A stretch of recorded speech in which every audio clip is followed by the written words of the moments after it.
Warzone has now been out for a while. It's been 9 months now, back in March of 2020, when Warzone first came out. And now it's, January 2021, which is actually pretty crazy about. It's almost been a full year since Warzone has been out. And I uploaded a video last year where I gave you guys my best controller settings for Warzone. And obviously, Warzone has changed somewhat throughout the year, and I feel like it's up to me to give you guys some settings to help you play this game right and help you achieve your Warzone victories. If you're new coming into Warzone from Cold War because you didn't play it because of the influence around Modern Warfare, but now you're open to playing Warzone again because of Cold War, this video is for you. So yeah, if you guys are excited for some awesome settings to help you win, make sure you guys drop a like, subscribe if you're new, turn on those post notifications, and let's enjoy the video. So what's up guys? As you can see, we're here on Call of Duty Cold War Warzone. And this is going to be a video different from my video from last year because last year was Modern Warfare Warzone and now we're in Cold War Warzone. But I should say the premise is pretty much the same, except now I do have a PS5 and I do play on PC. As you guys can see through my intros, I play on my PS5 just because things look better on my PS5 than it does on my PC. But I do play Warzone on PC because unfortunately, PS5 doesn't have a FOV option or anything like that.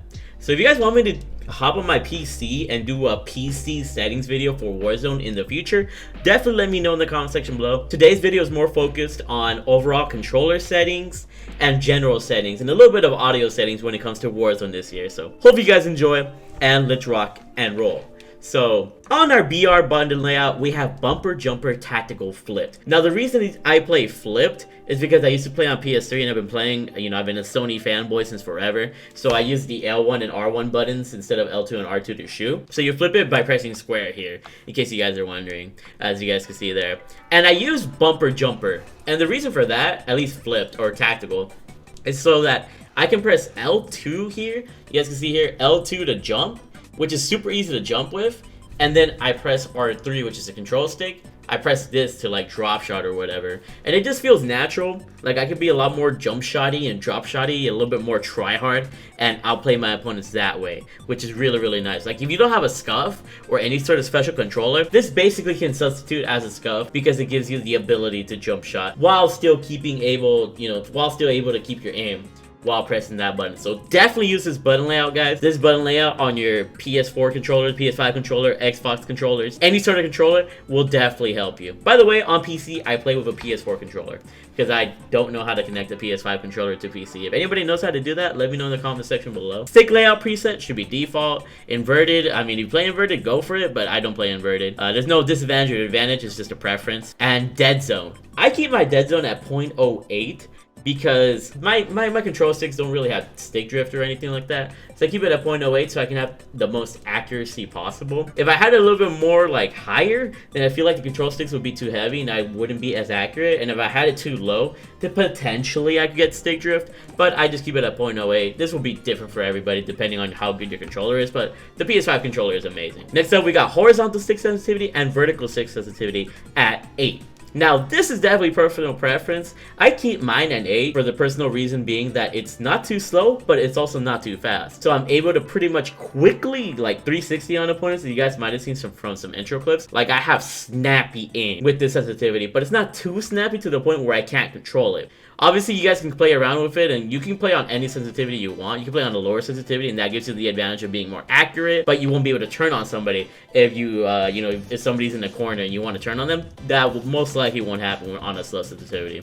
But if you want to play on a high sensitivity, then yeah, you can turn on that person a lot more easier, but you might lose control at some point and then it won't be worth it. So I keep mine at a happy medium at 8. 8 is just like the perfect number for me. Once again, you guys can decide how you want to feel that. I just say 8 just feels great.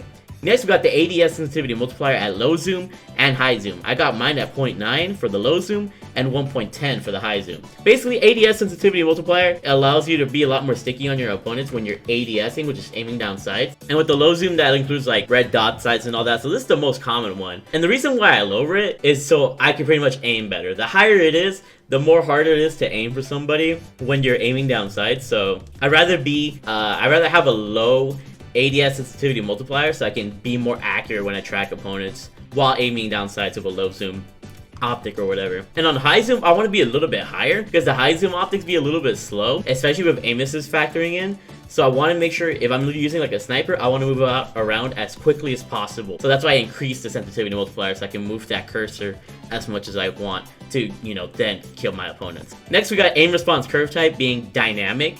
And dynamic is just the best one. Like standard and linear are pretty good as well, but I stick with dynamic because dynamic actually gives you the ability to be a lot more snappier with your aim. And standard and linear don't really give you that ability. Once again, this is personal preference, but most pro players would go for dynamic, and that's what I use as well, and it feels the most comfortable to me. So if you don't trust me, I mean, try it out, see if your gameplay improves. Like, try all these settings out and see if your gameplay improves, and let me know how it works out for you. Also, drop a like and subscribe if my freaking explanation here has been really well. Like, I'm trying to make sure you guys understand each of these settings so you guys can succeed.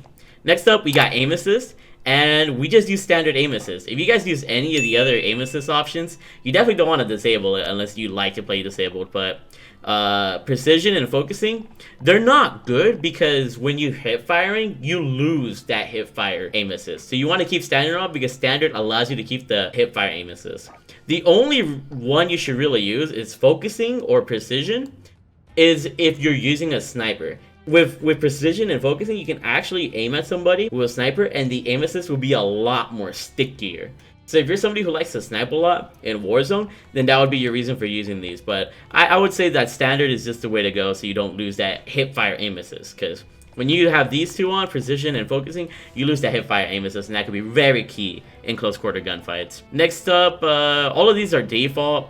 These don't really matter. Oh, this is super important. Use/reload behavior. On default, it's tap to reload. However, you want to change it to contextual tap. Because when you change it to contextual tap, all you have to do to loot your loot or whatever, you know, collect your loot, is press square on PS5 and PS4 controllers. I don't know what button this is. I believe this is X on Xbox controllers, but all you have to do is press. When you leave it on tap to reload, you have to hold square/X depending on the controller that you're on, and that just takes way too long. If you want to be quick as hell and get your loadout and get your loot as possible, use contextual tap. This will help you so much in Warzone. This is like the #1 setting you have to change. Most people don't know that for whatever reason, but change to contextual tap immediately. Armor plate behavior, you can apply one, you can apply all. Sometimes I like applying one more just in the fact that I want to, you know, pretty much just apply one and then get back into a gunfight. Applying all just kind of stops you from doing that, but you could do either one. It really depends. Side behavior should be on tap. On default, it's on hold, but you want to tap. It's like contextual tap. Like, why struggle by holding your slide button or whatever when you can just tap the slide button and you could have a faster tap. So definitely do that. Auto move forward, automatic sprint should be off in my opinion, because if you're trying to run around, if you run past the corner, you're gonna be a lot more prone to lose a gunfight in close quarters combat because you're always sprinting. Sometimes you want to walk. You don't want to automatically do anything because then that just screws you up. So definitely keep those disabled and then keep these enabled. Now we're going to general settings here.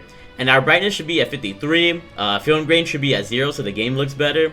Subtitles you can keep disabled or you can enable them so you can see callouts before they're actually called out. Because the characters like to call out or whatever, so you want to keep it enabled for those reasons. World motion blur and weapon motion blur have to be off. If you're moving around, you won't be able to see anything. Like you guys see in the pictures here, like in this picture right here, if there was somebody at that window, if you had world motion blur on, you would be screwed because you wouldn't see that person because of the blurriness. So you want to keep it off so you can keep a keen eye on anything in the background. So keep these both disabled. Minimap shape has to be a square. If you keep it a circle, then there's less surface area. The square has a bigger surface area. They don't change the size of the circle or change the size of the square, which is really weird if they want to do that. But the square gives you more of a view as to, because you get the little corners on each side so that you can see more of the mini-map whenever people shoot. So keep it as a square. Change that to square. I don't know why they still have this option here. Everything should be square by default, just in my opinion. So yeah, these are personal opinion and these don't matter. So yeah, I'm gonna quickly go over my audio settings. So I'm sure you guys are curious. I play on boost low for the audio mix. I find it to be the easiest to you know, hear footsteps. Master volume is at 100 because I want to be able to hear everything. Music volume is at 4. You want to keep it low so you can hear the footsteps. Dialogue volume should be a little bit moderate so you can hear some call-ups from your other characters if you're playing in a squad. And then effects volume should be at 100 because that's how you're gonna hear the footsteps. So use this these settings here. Everything else here doesn't really matter. And yeah, those are my settings for Cold War Warzone. And these are pretty much the settings I've stuck to since even Warzone last year. So pretty much nothing much has changed. But if these settings help you, definitely let me know in the comment section below. Just let me know if this actually improves you. Like you guys freaking killed it on that video from last year. Almost had 600,000 views. So if it helps you, make sure you guys do drop a like, subscribe if you're new, turn on post notifications. I have so many Warzone class setup videos that you guys can watch as well. I have a little playlist dedicated to them as well. So if you love Warzone, if you love Cold War multiplayer, I upload all sorts of stuff. I even upload some Modern Warfare still every so often. So definitely subscribe to the channel. We just hit 60,000 subscribers like a couple days ago. So yeah, all your support would be appreciated. You guys are all freaking amazing and beautiful. Get those Battle Royale victories and keep being big ballers. Follow me over on Twitch at twitch.tv/TheMarkOfAHero. And I'll see you guys later. Bye. I love you all.